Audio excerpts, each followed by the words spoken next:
नमस्कार, आदाब, सत श्री अकाल।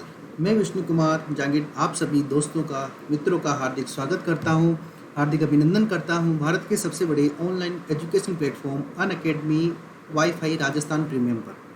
साथियों, कैसे हैं आप सभी? बहुत ही बढ़िया होंगे और अपने अध्ययन को, अपने तैयारी को बहुत ही बेहतर तरीके से आगे ले जा रहे होंगे। उसमें कोई दिक्कत नहीं आ रही होगी, ये मुझे पूर्ण विश्वास है दोस्तों। और मैं पूरी आशा के साथ ये कह सकता हूँ कि आप लोग जो है, अच्छा मौसम हो रहा है और उसी अच्छे मौसम को आधार बनाते हुए अपने अध्ययन को गति दे रहे होंगे दोस्तों। और मुझे पूरा विश्वास है इस चीज़ का। दोस्तों, एक बार पुनः आपका हार्दिक स्वागत करता हूँ मैं राजस्थान ज्योग्राफी की क्लास में। राजस्थान भूगोल हम पढ़ रहे थे, तो उसमें दोस्तों हम देख लिया था कि राजस्थान का जो सामान्य परिचय है उसकी हमने बात कर ली थी। उसके बाद में राजस्थान के जो भौतिक प्रदेश थे उनकी चर्चा चल रही थी, जिसमें हमने देखा था कि बीसी मिश्रा ने 7 भागों में बांटा है। मुख्य रूप से 4 हमारे जो है भौतिक प्रदेश हैं, और इन चारों भौतिक प्रदेश में भी पश्चिमी जो राजस्थान का मरुस्थल है उसको 2 भागों में बांटा है, शुष्क मरुस्थल और अर्ध शुष्क मरुस्थल। उस शुष्क मरुस्थल को भी 2 भागों में बांटा है, बालू का स्तूप युक्त और बालू का स्तूप मुक्त। ये दोनों चीज़ें हमने देख ली है। कल हमारा चल रहा था अर्ध शुष्क मरुस्थलीय जो क्षेत्र है उसका गग्गर बेसिन हमने क्या कर लिया था दोस्तों, कंप्लीट कर लिया था। तो उसके आगे चलते हैं दोस्तों। चट्टानी मरुस्थल हमने कल देखा था, और कल इस चट्टानी मरुस्थल में हमने देखा था कि बालू का स्तूप मुक्त क्षेत्र है और ये 41.50% है। और इस क्षेत्र में जैसलमेर के आसपास का ये क्षेत्र है।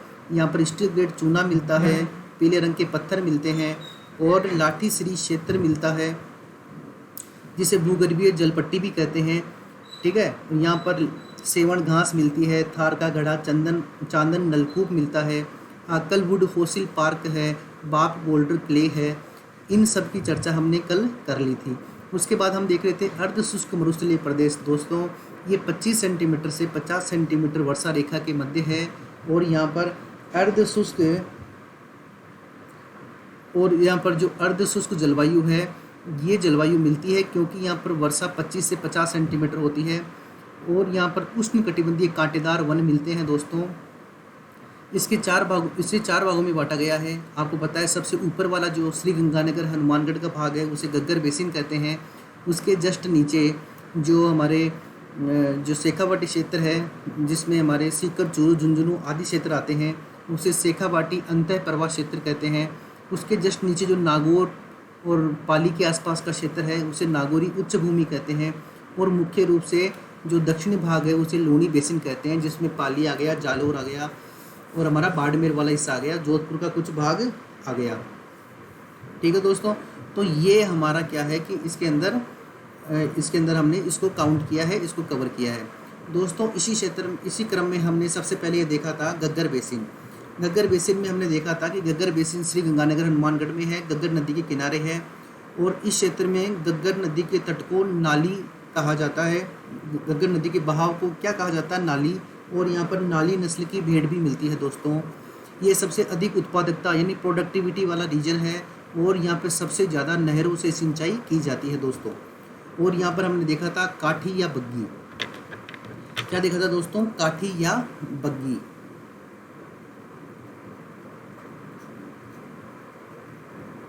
और ये क्या है दोस्तों, यहाँ पर एक चिकनी और उपजाऊ मृदा है। चिकनी और उपजाऊ क्या है दोस्तों, मिट्टी है जो यहाँ पर मिलती है। और इस क्षेत्र में एक क्या है दोस्तों, सेम की समस्या है, इसकी भी चर्चा हमने करी थी। आइए दोस्तों आगे चलते हैं शेखावाटी बेसिन में।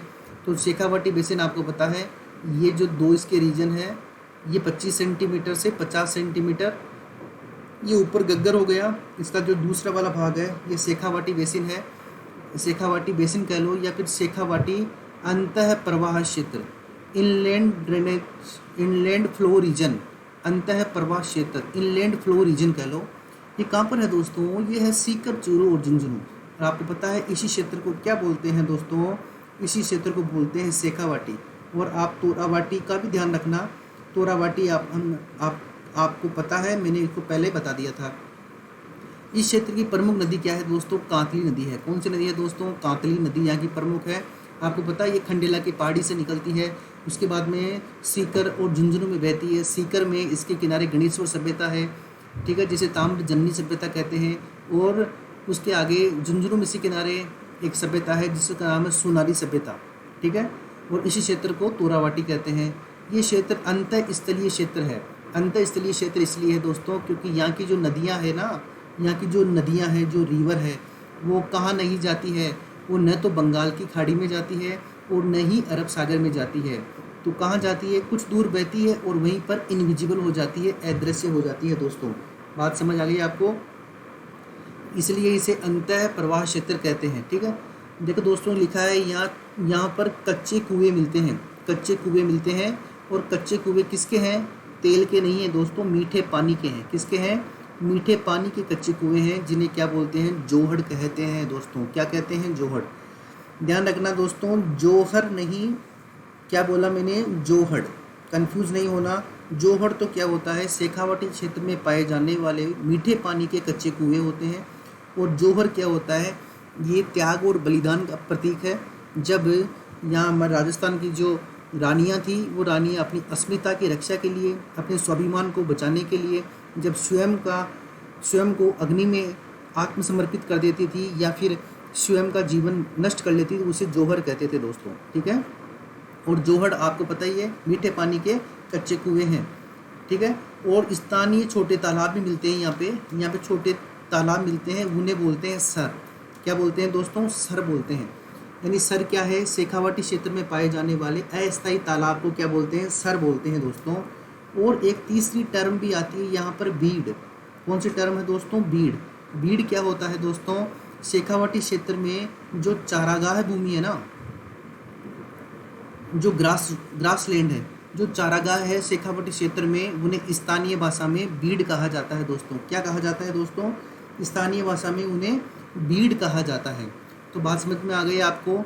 शेखावाटी बेसिन मुख्य रूप से कहाँ है? सीकर, चूरू, झुंझुनू में है। कौन सी इंपॉर्टेंट नदी है? कातली नदी है। इसे क्या कहते हैं? अंतः प्रवाह क्षेत्र कहते हैं। यहाँ पर छोटे तालाबों को क्या कहते हैं? जो अस्थायी होते हैं, वर्षा काल में बनते हैं और भी पानी सूख जाने के बाद में वापस ये अदृश्य हो जाते हैं, इन्हें बोलते हैं सर। जो कच्चे कुएं होते हैं उन्हें बोलते हैं जोहड़। और जो चारागाह होता है दोस्तों, उसे क्या बोलते हैं? बीड़ बोलते हैं। बात समझ आ गई आपको? इसी तरह दोस्तों तीसरे प्रदेश में चलते हैं, नागौरी उच्च भूमि में। कौन सा प्रदेश है दोस्तों? ये नागौरी उच्च भूमि है दोस्तों। यह लूनी बेसिन के उत्तर में मुख्य रूप से नागौर जिले में स्थित है। आपको पता है दोस्तों, जैसे मान लिया ये 4 बेसिन है, इसके अंदर यहाँ पर गग्गर है, ठीक है, यहाँ शेखावाटी है, और यहाँ पर क्या है? नागौरी है उच्च भूमि, और यहाँ पर लूनी बेसिन है। तो देखो क्या लिखा हुआ है? लूनी बेसिन के उत्तर में। तो भाई ये लूनी बेसिन है तो इसके उत्तर में ही हुआ ये तो। और मुख्य रूप से किस जिले में है दोस्तों? नागौर जिले में है। किस जिले में है? नागौर जिले में है दोस्तों। यहाँ समस्या क्या है? यहाँ की मिट्टी में, यहाँ की जो सोइल है ना, इसमें क्या? सोडियम क्लोराइड यानी नमक की मात्रा ज़्यादा पाई जाती है। क्या पाई जाती है दोस्तों? सोडियम क्लोराइड यानी नमक की मात्रा क्या होती है? ज़्यादा मिलती है दोस्तों। इसीलिए ये क्षेत्र कैसा है? अनउपजाऊ है। NaCl का नाम सुना है आपने? NaCl ये क्या होता है? नमक होता है। और इस नमक की मात्रा यानी लवणीय तत्वों की मात्रा यहाँ पर कैसी मिलती है? ज़्यादा मिलती है, जिससे ये क्षेत्र कैसा हो गया? अनफर्टाइल हो गया, अनउपजाऊ हो गया दोस्तों, ठीक है। आगे देखो, यहाँ पर राजस्थान की सबसे खारी झीलें, खारे पानी की झीलें मिलती है। सबसे ज़्यादा खारे पानी की झीलें कहाँ मिलती है? नागौर में मिलती है। कहाँ मिलती है दोस्तों? नागौर में। जैसे डीडवाना, डेगाना, कुचामन, नावा और सांबर। इसमें सांबर ज़्यादा महत्वपूर्ण है। सांबर क्या है दोस्तों? ज़्यादा महत्वपूर्ण है। बात समझ आ गई?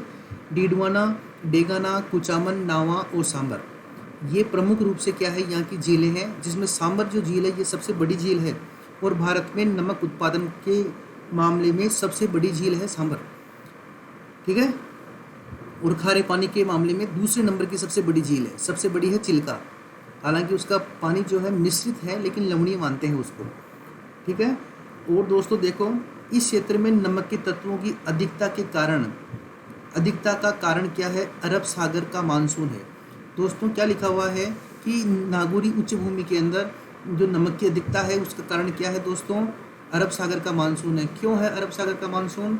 क्योंकि आपको पता है ये राजस्थान का मैप है, और आप जानते हो कि यहाँ पर राजस्थान की एक पर्वतमाला है जिसका नाम क्या है दोस्तों, अरावली पर्वतमाला। क्या नाम है दोस्तों, अरावली पर्वतमाला है इसका नाम। और आपको पता है राजस्थान में जो मानसूनी पवनें आती है वो इस दिशा से आती है, और ये पवनें क्या करती है, इस अरावली के समानांतर आगे बढ़ जाती है। इस अरावली की क्या करती है दोस्तों, समानांतर आगे बढ़ जाती है, और नागौर और इस क्षेत्र के अंदर बिल्कुल कम बारिश कर पाती है, बिल्कुल न्यून बारिश कर पाती है। और उसी के कारण इस क्षेत्र में क्या है दोस्तों, नमक के जो तत्व है, जो नमक की प्रधानता है वो कैसी है, ज़्यादा है, यानी सेलाइन ज़्यादा है, यानी लवणीय मात्रा ज़्यादा है, ठीक है ना। इस कारण अरब सागर को मानते हैं। अगर अरावली की दिशा बदली हुई होती, यानी अरावली की दिशा आप यूँ मानो कि अगर अरावली इस तरह से होती, ठीक है, तो आप यूँ मान के चलो कि इस वाले रीजन के अंदर बहुत ज़्यादा बारिश होती और इस क्षेत्र के अंदर मानसून नहीं होता दोस्तों। बात समझ गए। अगर अरावली की स्थिति को पलट दें तो इस तरह से आपको ये दिखाई देगा। आगे चलते हैं, एक आता है कुबड़ पट्टी। क्या आता है दोस्तों, कुबड़ पट्टी। कुबड़ पट्टी क्या होता है, ये नागौर और अजमेर की सीमा पर स्थित है, और मुख्य रूप से कहाँ पर स्थित है, नागौर में स्थित है। कुबड़ पट्टी को इंग्लिश में बोलते हैं हम्प बेल्ट। क्या बोलते हैं, हम्प बेल्ट बोलते हैं दोस्तों।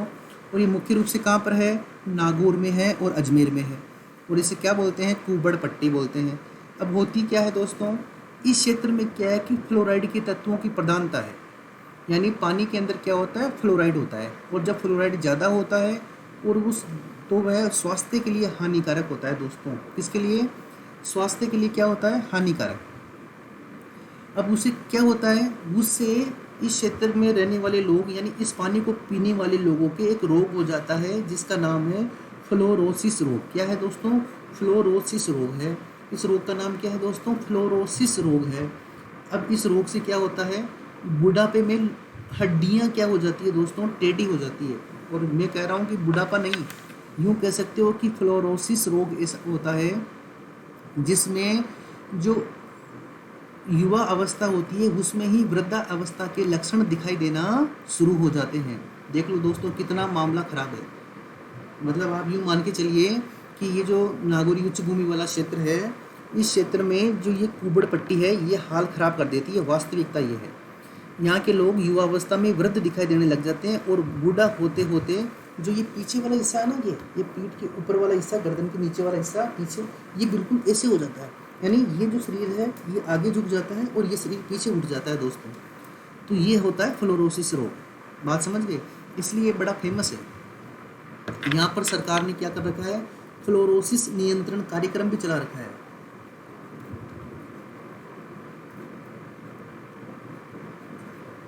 फ्लोरोसिस कंट्रोल प्रोग्राम,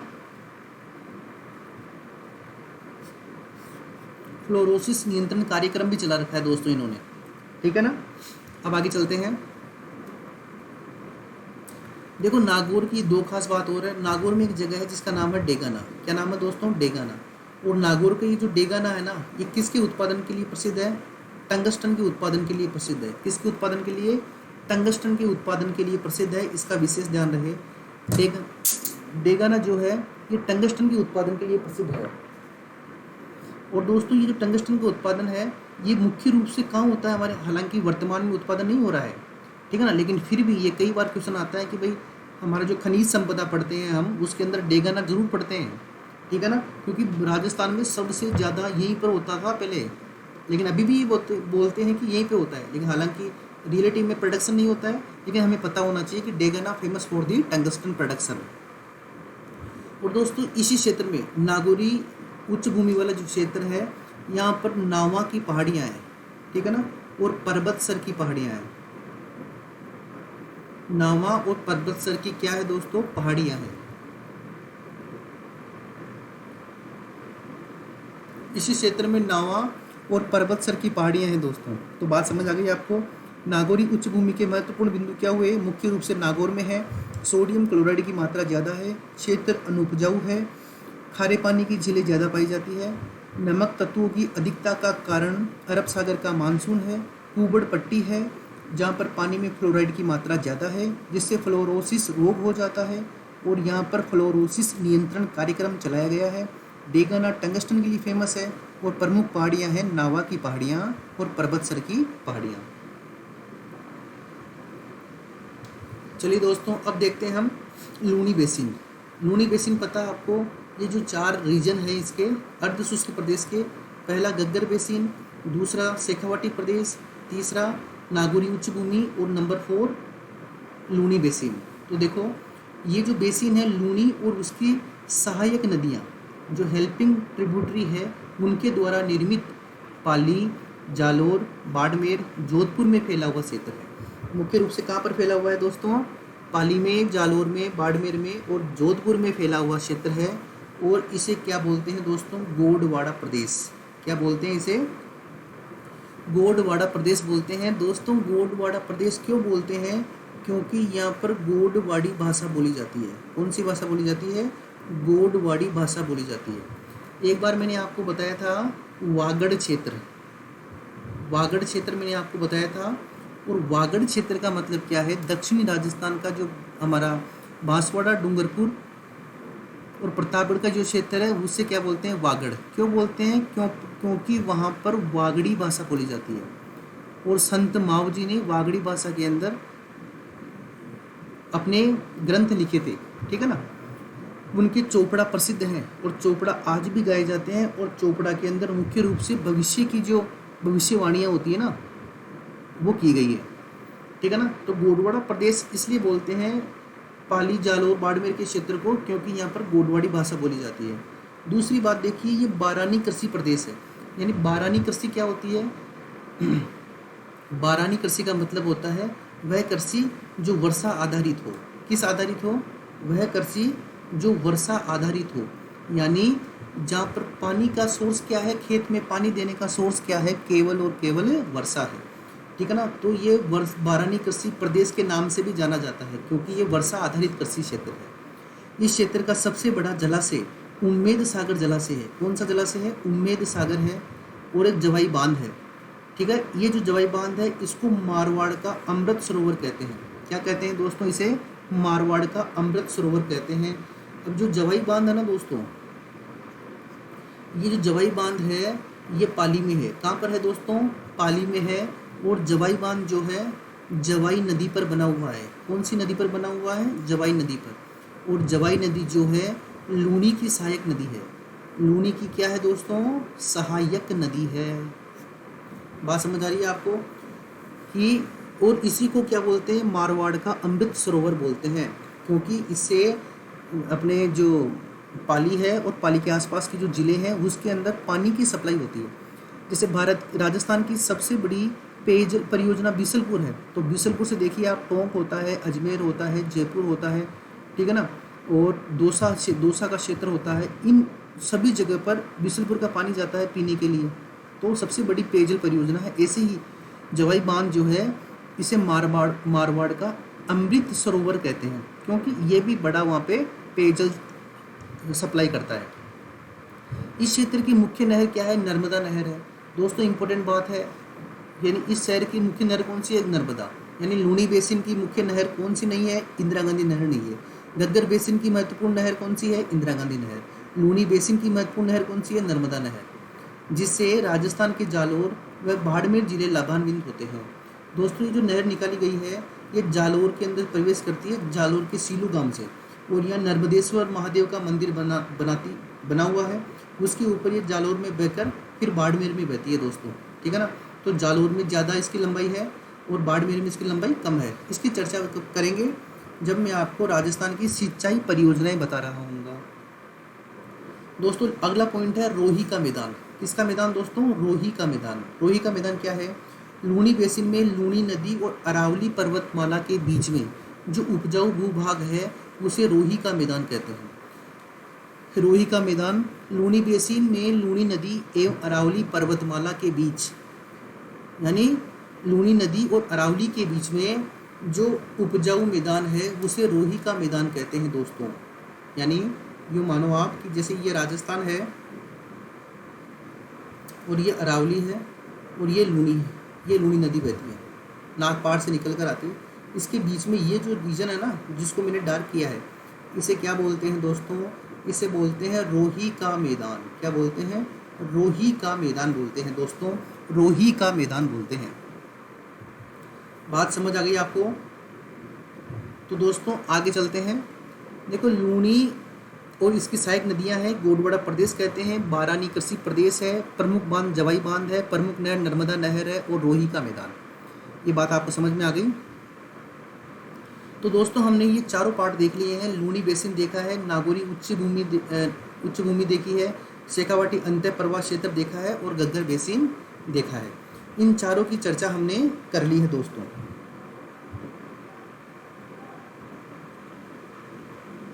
अभी देखो यहाँ पे लिखा हुआ है, देखो ये वाला पॉइंट मैंने कल आपसे छुड़वाया था। तो देखो ये क्या है पॉइंट, राजस्थान की प्राचीन जल के स्रोत जो वर्तमान में लुप्त हो रहे हैं, यानी परंपरागत जल संरक्षण की जो तकनीकें हैं उनके बारे में चर्चा करते हैं दोस्तों। आइए दोस्तों, ये पहला है आगोर या टाका। आगोर या टाका ये क्या होता है? पश्चिमी राजस्थान में वर्षा के जल को इकट्ठा करने के लिए घरों के अंदर जो स्थान बनाए जाते हैं उन्हें टाका या आगोर कहते हैं। दोस्तों पश्चिमी राजस्थान में मान लीजिए ये मेरा घर है और इस घर की ये छत है, तो इस छत का पानी एक पाइप के माध्यम से कनेक्ट करके मैं एक भूमिगत टैंक में डाल दूंगा। किसमें डाल दूंगा? भूमिगत टैंक में डाल दूंगा और इस पाइप के माध्यम से फिल्टर भी कर लूँगा इस पानी को, ठीक है ना। तो वर्षा के समय में ये जो मेरे घर का पानी है पूरी छत पे आया हुआ, ये पानी क्या हो जाएगा, मैंने क्या कर लिया, इसको स्टोर कर लिया, ठीक है ना। तो ये जो स्टोर है सामान्य भाषा में इसे होज बोलते हैं, होज, और बिल्कुल ही बोलचाल की भाषा में होद बोलते हैं, ठीक है ना। ये वैसे होता क्या है, बेसिकली टाका होता है। क्या होता है? टाका या आगोर, ठीक है ना। आगोर उसे बोलते हैं जहाँ से पानी आ रहा है ना, इसका उसे आगोर बोलते हैं उस क्षेत्र को। तीन छत से आ रहा है तो छत आगोर हुई और ये टाका हुआ। बात समझ आ गई? पश्चिमी राजस्थान में ज़्यादा मिलते हैं। कहाँ मिलते हैं दोस्तों? पश्चिमी राजस्थान में ये ज़्यादा मिलते हैं दोस्तों। बात समझ आ गई आपको? दूसरा है टाटिया रन। टाटिया रन क्या होता है दोस्तों? ये जो बालू का स्तूप होते हैं, उन बालू का स्तूपों के मध्य, जो बालू का स्तूप होते हैं उन बालू का स्तूपों के मध्य निम्न भूमि होती है, जिसे क्या बोलते हैं? तली या तल्ली बोलते हैं। इस भूमि में कई बार पानी भर जाता है, तो जब ये पानी भर जाता है तो ये दलदली क्षेत्र बन जाता है। कैसा क्षेत्र बन जाता है? दलदली। और कई बार ये क्षेत्र ज़्यादा लवणीय भी हो जाता है। तो वह क्षेत्र जो बहुत ज़्यादा दलदली हो और लवणीय हो, जो कृषि के लिए अनुपयुक्त हो, जो कृषि कार्य के लिए उपयुक्त नहीं हो, ऐसे क्षेत्र को क्या बोलते हैं दोस्तों? हम बोलते हैं टाट या रन। क्या बोलते हैं दोस्तों? ऐसे क्षेत्र को टाट या रन बोलते हैं दोस्तों कुछ महत्वपूर्ण रन और टाट हैं जिसके बारे में आपको पता होना चाहिए। जैसे आपसे पूछ ले कि बताइए पोकरण रन कहाँ है? पोकरण रन कहाँ है? पोकरण, भाकरी, बरमसर और कनौड़। पोकरण, भाकरी, बरमसर और कनौड़। दोस्तों ये जो चार हैं, ये चारों रन कहाँ पर है दोस्तों? जैसलमेर में है। पूछा जा सकता है दोस्तों आपसे। दूसरा आपसे पूछ ले कि ताल छापर रन कहाँ है, या फिर आपसे पूछ ले कि परिहारी रन कहाँ है, तो आप उन्हें बताइए दोस्तों कि ये चूरू में है। कहाँ पर है? चूरू में है। ऐसे ही कोई आपसे पूछ ले कि थोब रन कहाँ है, तो बताइए कि थोब रन कहाँ है? बाड़मेर में है। ऐसे ही कोई आपसे पूछ ले कि बाप रन कहाँ है, और या आपसे पूछ ले कि फलोदी रन कहाँ है, बाप रन या फलोदी रन, तो आप उसे बताइए कि साहब ये जोधपुर में है। कहाँ पर है? जोधपुर में है। आपसे कोई पूछ ले कि नेहड़ का दलदल कहाँ है, नेहड़ का दलदल, तो आप उसे बताइए कि साहब ये जालोर में है। कहाँ है दोस्तों? ये जालोर में है। ठीक है दोस्तों, तो इनका आपको पता रहना जरूरी है। तो रन या टाट क्या होता है कि पश्चिम राजस्थान में जो दलदली और लवणीय भूमि पाई जाती है, जो कृषि कार्य के लिए उपयुक्त नहीं है, उसे रन या टाट बोलते हैं। जैसे पोकरण, भाकरी, बरमसर और कनौड़ रन जो है जैसलमेर में पाए जाते हैं, ताल छापर और परिहारी चूरू में पाए जाते हैं, थोप बाड़मेर में मिलते हैं, बाप रन या फलोदी रन जोधपुर में मिलता है, और नेहड़ का दलदल या नेहड़ का रन या कच्छ का रन बोलते हैं ना, ये उसी का भाग है, तो उसे जालोर में मिलता है। बात समझ में आ गई। तो देखो, पश्चिमी राजस्थान या पश्चिम मरुस्थलीय प्रदेश में दो बालू का स्तूप के मध्य निचले स्थान पर जब वर्षा का जल भर जाता है तो उसे टाट या रन कहते हैं, लेकिन उसकी शर्त क्या है, वो भूमि कैसी होनी चाहिए, दलदली होनी चाहिए या फिर लवणीय होनी चाहिए। ठीक है दोस्तों, इसके आगे का जो पॉइंट है वो हम कल देखेंगे। आज के लिए इतना ही, इसके आगे कल मिलते हैं 1 बजे दिन में, शाम को लाइव मिलते हैं 5 बजे राजस्थान ज्योग्राफी क्लास में। उसमें राजस्थान के भौतिक प्रदेश चल रहे हैं शाम को 5 बजे वाली क्लास में। और इंडियन ज्योग्राफी के लिए आप मुझे फॉलो कर सकते हैं अनअकैडमी लर्निंग ऐप पर, आरपीएससी सेक्शन में विष्णु कुमार जांगिड़ के नाम से। वहाँ पर 5 दिन से कंटिन्यू इंडियन ज्योग्राफी क्लास चल रही है, तो आपका स्वागत है एक बार पुनः। चलिए दोस्तों, अब चलने का समय है। आपका कोई डाउट हो, कोई क्वेरी हो, तो आप मुझे मैसेज करके ज़रूर बता दें, जिससे मैं आपकी क्वेरी को सोल्व कर सकूं। ठीक है दोस्तों, तो लगातार बनी रहिए विष्णु कुमार के साथ, और अपना ध्यान रखिए, स्वस्थ रहिए, खुश रहिए, मस्त रहिए, और अपनी जो लक्ष्य है उसको प्राप्त करने के लिए डेडिकेट रहिए और लगातार आगे बढ़ते रहिए। इसी के साथ जय हिंद, जय भारत।